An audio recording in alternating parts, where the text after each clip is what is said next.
Assalamualaikum warahmatullahi wabarakatuh. Alhamdulillahilladzi hadana li hadza wa ma kunna linahtadiya laula an hadanallah. Ada sebuah kisah yang diceritakan oleh Rasulullah sallallahu alaihi wasallam tentang orang yang bersedekah tetapi sedekahnya itu salah sasaran.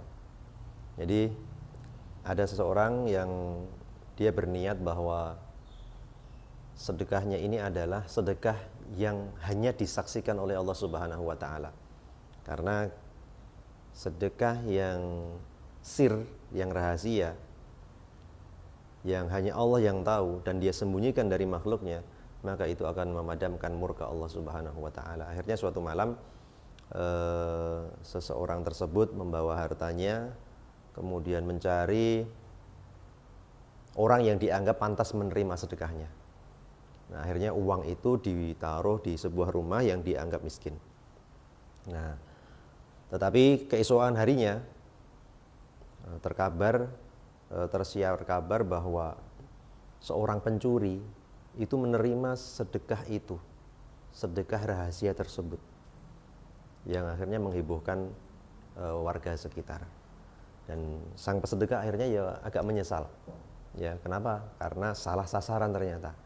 Nah, tidak putus asa, malam kedua dia ingin melakukan kembali sedekah sir yang tepat sasaran. Nah, akhirnya malam tiba, kemudian dengan penuh kehati-hatian supaya tidak diketahui orang, mencari orang yang berhak mendapatkan sedekahnya. Ditaruhlah di sebuah rumah. Tapi esok harinya tersiar kabar bahwa seorang pelacur mendapatkan rahasia sedekah yang bersifat rahasia tersebut entah dari mana. Nah, akhirnya orang tersebut menyesal. Ya Allah, kenapa ini salah sasaran? Nah, akhirnya malam ketiga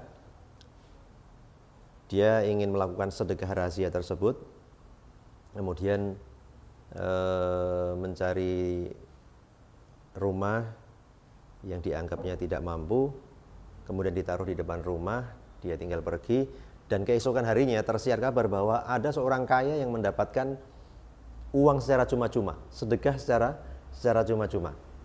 Nah, kemudian suatu ketika dia bermimpi bahwa ternyata sedekahnya walaupun itu salah sasaran itu diterima oleh Allah Subhanahu wa taala. Dan dengan sedekahnya tadi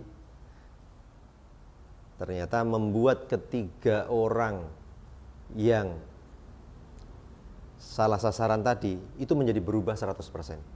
Jadi yang pencuri itu taubat dari pencurinya, yang pezina itu berhenti dari zinanya, dan orang kaya yang kikir yang mendapatkan sedekahnya itu menjadi orang yang dermawan, yang lomo. Nah, maka saudara-saudara kaum muslimat rahimakumullah, marilah kita tetap melakukan sedekah, bahkan walaupun dengan sebiji kurma, seteguk air, karena disitulah akan memadamkan murka Allah Subhanahu wa ta'ala. Billahi taufiq wal hidayah. Assalamualaikum warahmatullahi wabarakatuh.